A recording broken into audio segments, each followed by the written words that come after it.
Hello everyone, this is Topaz989 and this is my second review.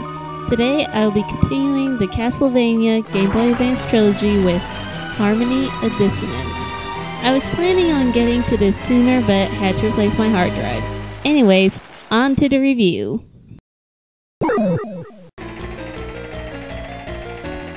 Let's start off with the storyline. The story takes place about 50 years after Simon's quest. After Maxim comes back badly wounded from his training, he tells his best friend Juice Belmont that their childhood friend Liddy had been kidnapped and is in some strange place that resembles Dracula's castle. Who kidnapped her? We don't know because Maxim has amnesia. Therefore, Juice, grandson of Simon Belmont, must enter the castle to find her. And no, not this guy. This guy. And yes, he really is a Belmont. The game made sure to point this out at least 4 different times.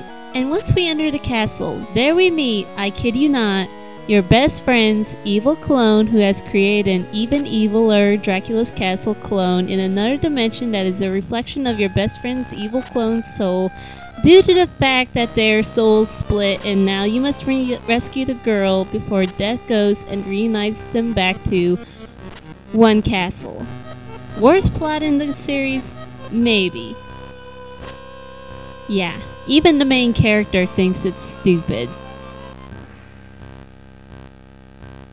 The game gets a little campy, but I guess if you're into that stuff, you will probably enjoy it. Have fun!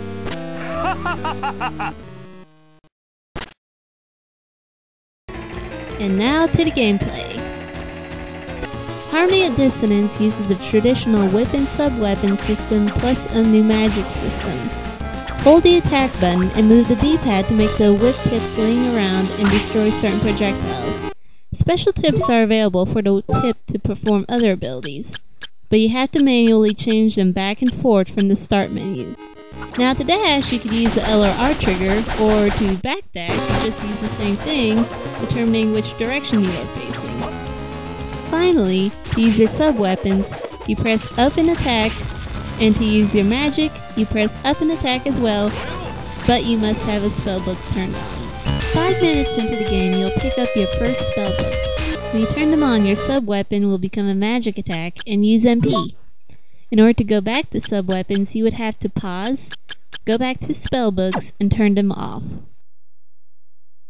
But once you have your first spellbook, there really isn't any need to use sub-weapons. They do way more damage and MP fills up quicker than trying to gather hearts. All spells are offensive, but attack in different ways. Rather than explain all 30 of them, below this video is a demo I made of all of them. Now, personally, the most useful spellbook was the Wind Book. Add the cross and I never went back. Unlike most of the other spells that were limited to maybe a screen, the environment collision, or time, this one spun around until all the crosses were destroyed, meaning any enemy that crosses your path, they're dead.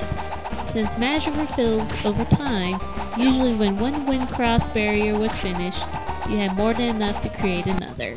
Now, another good thing about magic over sub-weapons is that some have several seconds of invincibility frames. We got 6 seconds. This thing normally does about 100 points of damage, and I'm not getting hurt.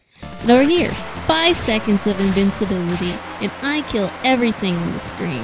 Compare this to throwing dinky knives, and there is no point in collecting sub-weapons or hearts. Now, here's the odd thing.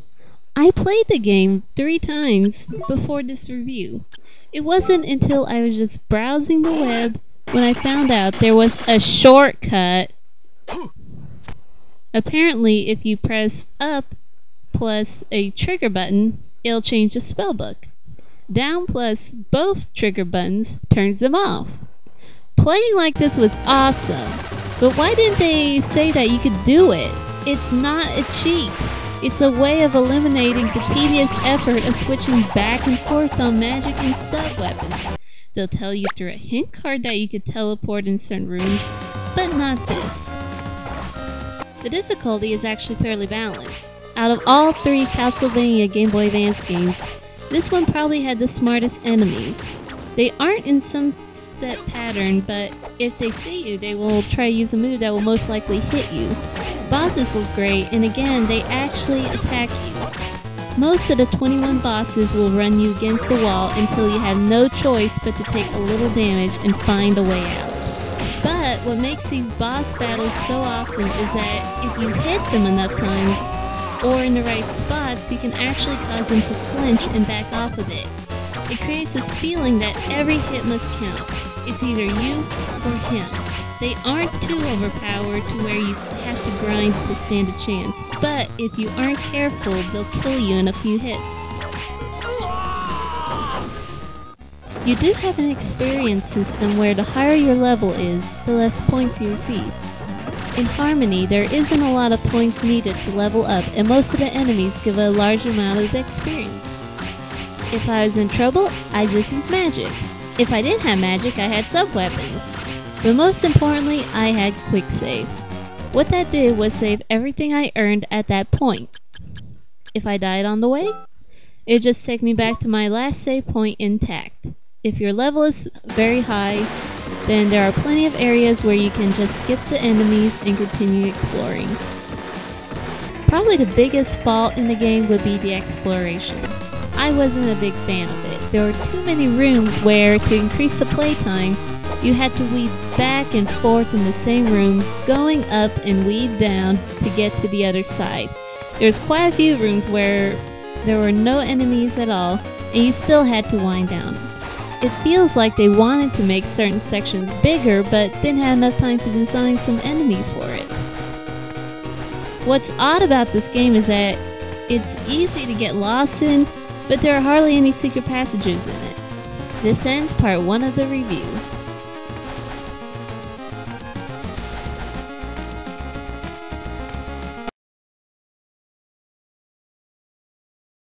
Gorgeous and I fell. Here in town there's only she who is beautiful as me. So I'm making plans to woo and marry Belle.